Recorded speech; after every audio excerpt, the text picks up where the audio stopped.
এবারকার হাসপাতাল থেকে এই মুহূর্তে বাংলাদেশের সাবেক প্রধানমন্ত্রী এবং বিএনপি চেয়ারপারসন বেগম খালেদা জিয়ার মরদেহ বের করা হচ্ছে। এখান থেকে মূলত তার যেই নামাজে জানাজার যেই স্থান নির্ধারণ করা হয়েছে ঢাকার জাতীয় সংসদ ভবন এলাকায় মানিক মিয়া অ্যাভিনিউতে, সেখানে নেওয়া হবে। সেখানে নেওয়ার আগে প্রথমে তার যেই রাজধানীর গুলশান এলাকার যে বাসভবন রয়েছে ফিরোজা, সেই ফিরোজা নেওয়া হবে। ফিরোজায় নেওয়ার আগে আমরা দেখেছি যে এই মুহূর্তে খালেদা জিয়ার যে মরদেহটি এখন এই এবারকার হাসপাতাল থেকে বের করে নিয়ে যাওয়া হচ্ছে এবং যেই লাশবাহী গাড়িতে করে নেওয়া হচ্ছে সেটি পুরোই বাংলাদেশের জাতীয় পতাকার আদলে রাখা হয়েছে এবং কি সেটি সর্বোচ্চ নিরাপত্তা দিয়ে নেওয়া দেওয়া হচ্ছে। আমরা দেখছি লাশবাহী গাড়িটির আশেপাশে আমরা দেখছি এখানে আইনশৃঙ্খলা রক্ষাকারী বাহিনীর সদস্য, পুলিশ ও র্যাব সদস্যরা রয়েছে, সেনাবাহিনীর সদস্যরা রয়েছে এবং তার যে নিরাপত্তার দায়িত্বে থাকা যারা রয়েছেন তারা সকলেই রয়েছেন।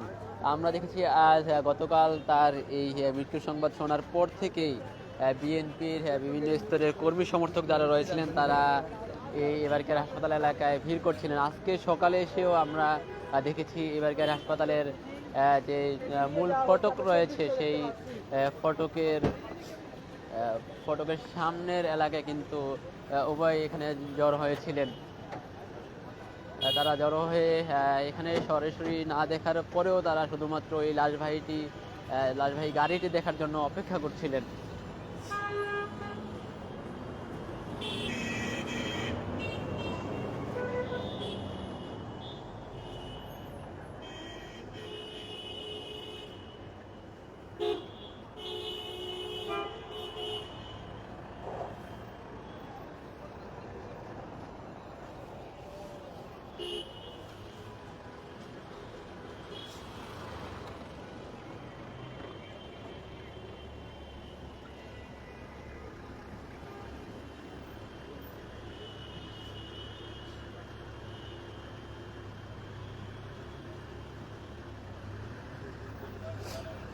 এইমাত্র এবারকার হাসপাতাল থেকে খালেদা জিয়ার মরদেহ বহনকারী যে অ্যাম্বুলেন্সটি বের হয়েছেন এবং তার পেছনে সামনে বিভিন্ন আইনশৃঙ্খলা রক্ষাকারী বাহিনীর সদস্যদের গাড়ি রয়েছে। তারা বহরটি নিয়ে এখন ফিরোজার উদ্দেশ্যে রওনা হয়েছেন। এইবারকার হাসপাতাল থেকে যে 36 যে এক্সপ্রেসওয়ে রয়েছে সেই এক্সপ্রেসওয়ে হয়ে কুড়িল ফ্লাইওভার হয়ে মূলত প্রথমে গুলশানের যে বাসভবন ফিরোজা নেওয়া হবে এবং সেখান থেকে পরবর্তী সময়ে